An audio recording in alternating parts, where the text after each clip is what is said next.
Satang Prasanga.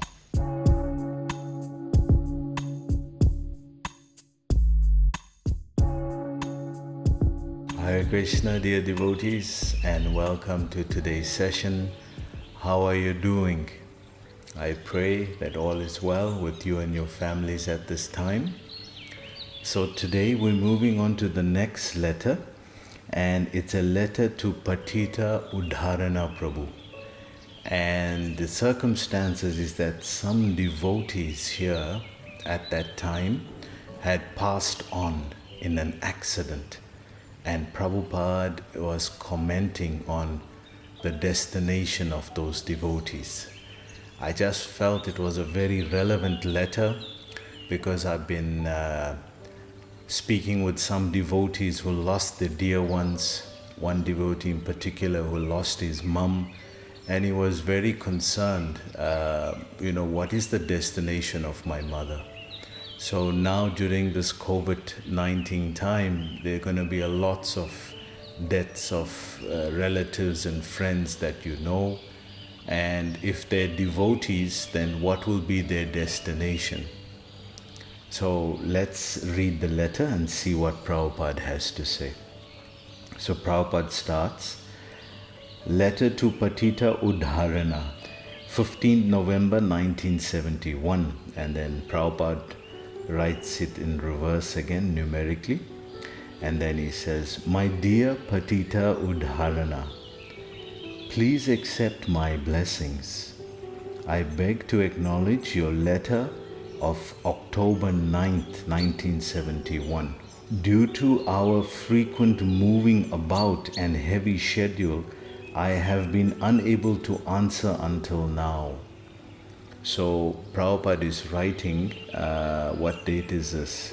15th November, and this devotee wrote on the 9th of October. So it's almost a month later that Prabhupada is responding, and we know Prabhupada usually responds within a week, a little more than a week. But due to the heavy schedule that they have been traveling, he wasn't able to keep to that protocol. So then he says, please forgive me. Just see Prabhupada's humility, especially in a sensitive time like this.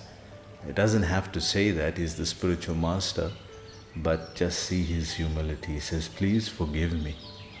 And he goes on to say, I have noted especially your description of the unfortunate accident which took place and which took away our friends, Jananivas Das Brahmachari and Will Prabhu.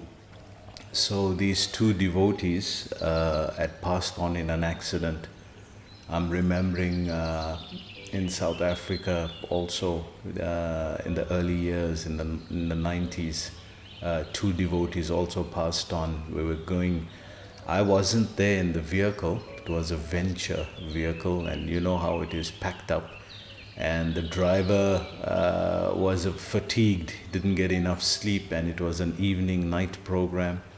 So they had to drive all the way to South Coast, and the driver fell off to sleep in the vehicle, and these two devotees were sitting at the right at the back, and the vehicle lost control and they were flung out of the vehicle.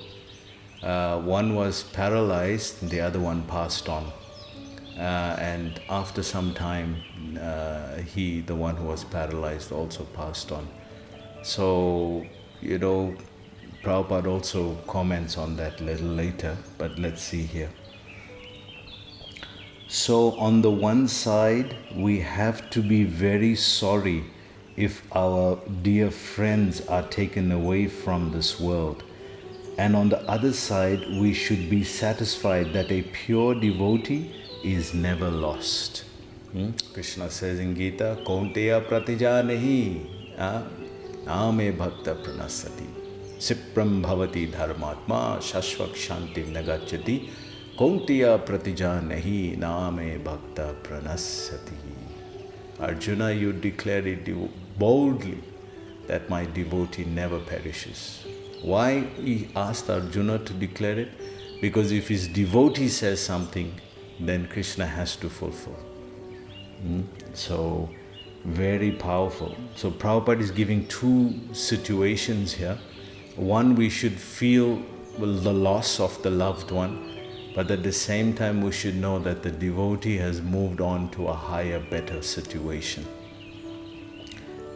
And Prabhupada says here, he gets another good chance to cultivate Krishna consciousness, or if one is advanced, he goes back home, back to Godhead.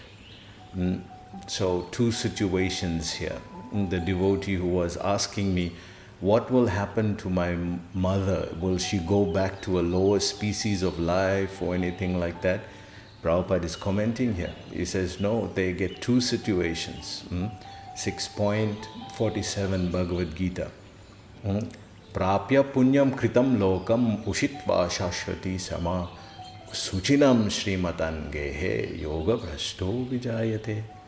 So Krishna is saying there in Gita that the unsuccessful yogi gets born into two families, Srimatan and Suchinam. Shri means wealth, Lakshmi, Shri. So Srimatan, he is born in a wealthy family, and Suchinam, Suchi is clean, so Brahmanical. He is born in either a Brahmanical family or a wealthy family. Why wealthy? Because in a wealthy family, he'll get frustrated with sense enjoyment and then come to Tyag and Bhog. He'll get frustrated with sense gratification and come to Krishna consciousness. Like Amrish Prabhu, wonderful, sincere devotee, great-grandson of Henry Ford. And he came to Krishna consciousness. So two situations are there. So Prabhupada is saying, if he's unsuccessful, if the devotee is unsuccessful, he will be born in a better situation like this, Suchinam or Srimatan, a Brahmin family or a wealthy family. And if he's successful, if he's I'm thinking of His Holiness Bhakti Charuswami Maharaj, what a great Vaishnava soul that come to help so many souls on this planet. So now that he's gone back, he'll go back to Godhead, according to what Prabhupada is saying here. If he is an advanced devotee, he'll go back to Godhead. So it's very clear in Prabhupada's letters. That's why I just love reading Prabhupada's letters. It's like direct guidance from Prabhupada himself.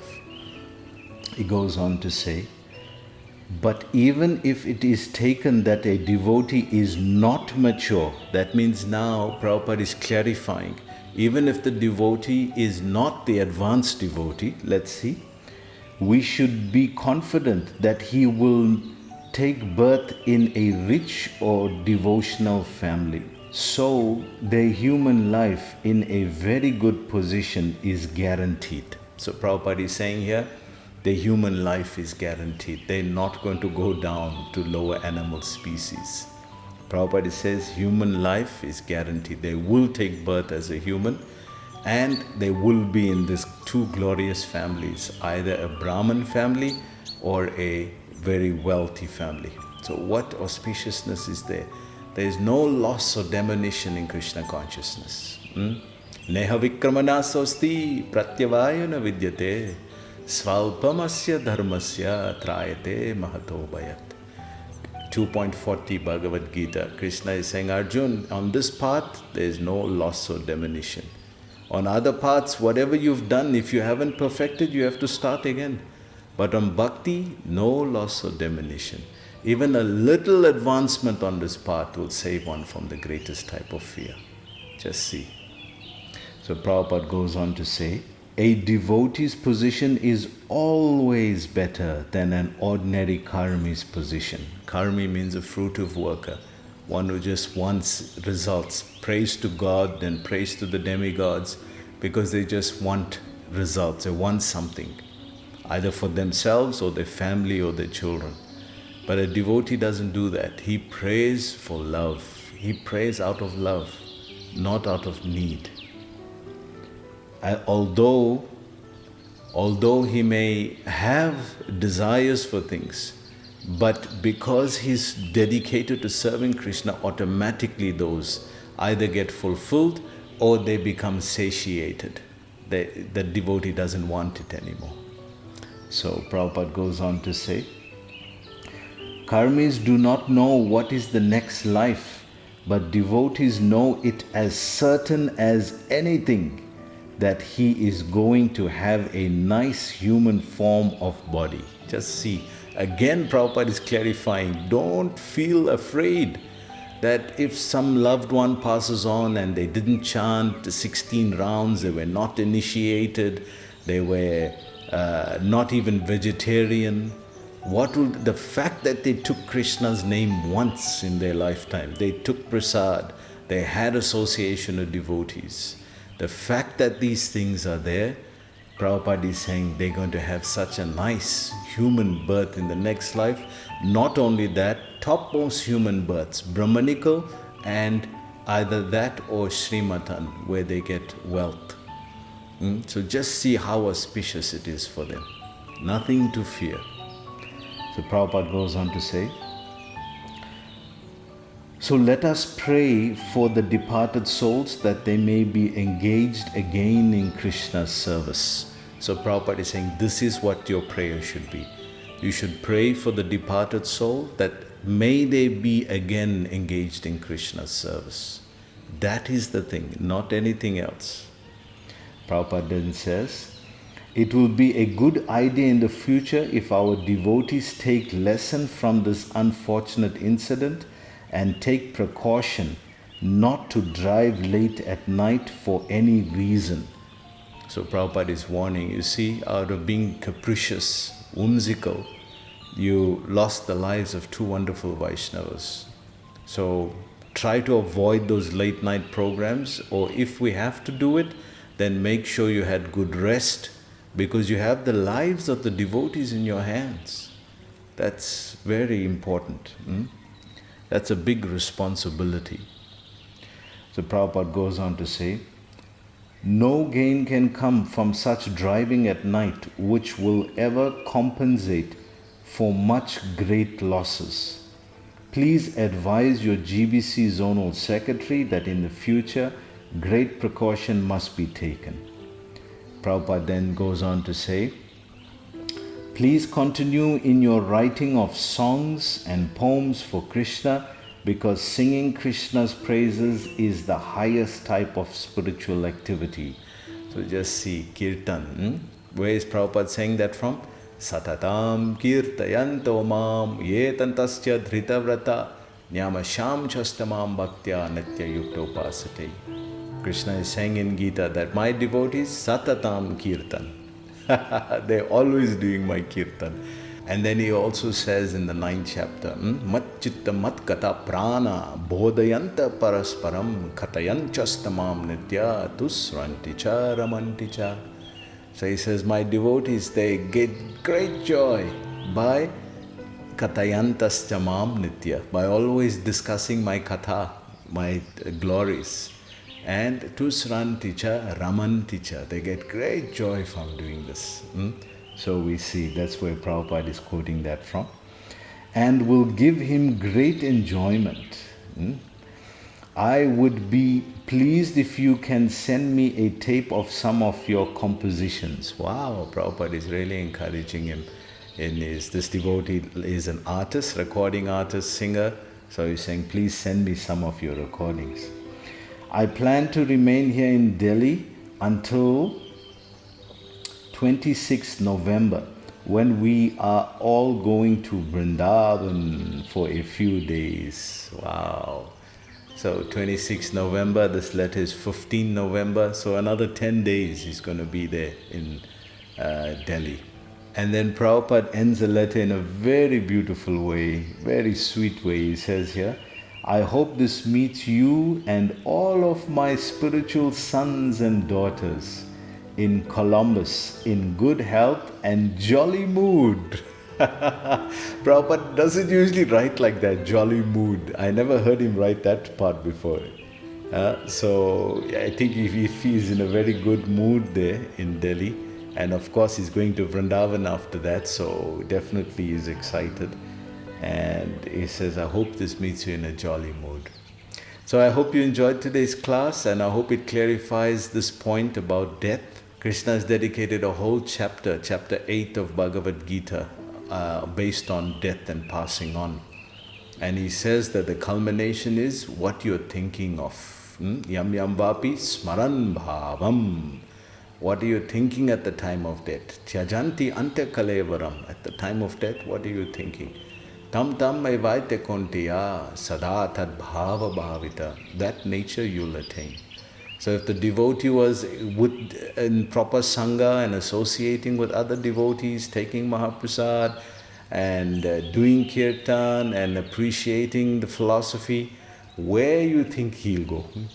And who will want him anywhere else? Somebody is just chanting Krishna, Krishna, Krishna, only Mahaprasad and reading for who will want him anywhere else? Indra, you think will want him? No, you take this fellow away from here. He is coming with this Krishna, Krishna, he'll convert all of us. So you can feel very joyful in the heart that our loved one is in a very safe place and in the safest hands, Krishna's hands. So I hope you enjoyed today's class. Please join us again tomorrow. Hare Krishna.